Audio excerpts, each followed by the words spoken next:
Color analysis is the process of determining what kinds of colors would be most harmonious, flattering, and becoming to an individual's coloring. Everything from the colors of the clothes that you wear to makeup, hair color, etc. At this lower edge of the face, you can kind of see that when we don't focus on the jawline here, it sort of disappears a little in our peripheral vision.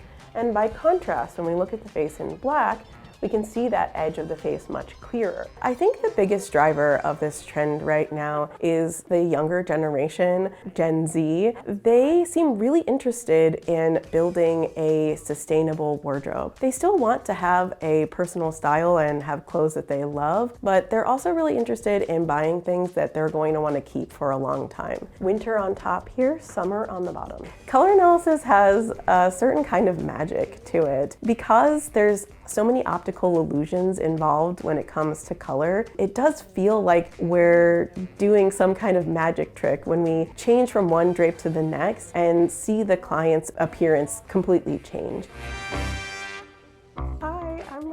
I'm Rachel Nachmias. I am a personal stylist and color analyst. I help women who want to dress better and feel better in their clothes do exactly that. One day I sort of came across the concept of color analysis on the internet, and it got me really curious and going down a rabbit hole. And very quickly I knew that I really wanted to learn to do color analysis, and I realized that there were people seeking out that service in particular who I would then be able to hopefully have become my personal styling clients.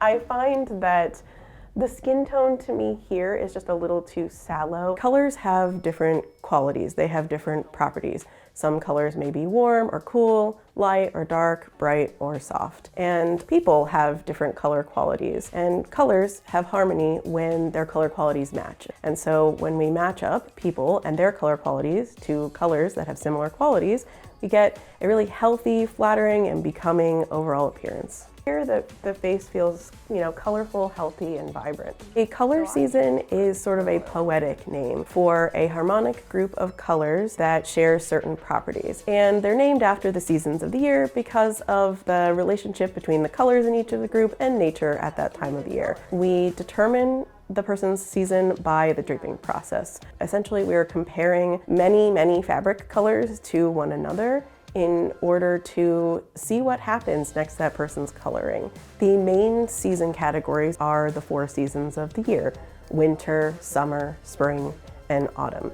In the system of color analysis that I practice, we do use 12 sub-seasons from there. The drape and the face both have much higher color energy. First, I just compare 4 drapes that have very differing color qualities and start to see how the client's coloring responds, and also talk through for them what kinds of things they're looking for. From there, we go into more sets of drapes, different colors, and start to compare those first in very broad strokes, and essentially just getting more and more specific as we come to understand more about the client's coloring. It's just not nearly as magnificent, as adult, as sophisticated and mature as this is. Just having that level of predictability about what's gonna work for you and what you're gonna end up being happy with takes so much of the drama out of getting dressed. And I think ultimately that's what most of my clients really want. They wanna be able to get dressed, put on something they feel great in,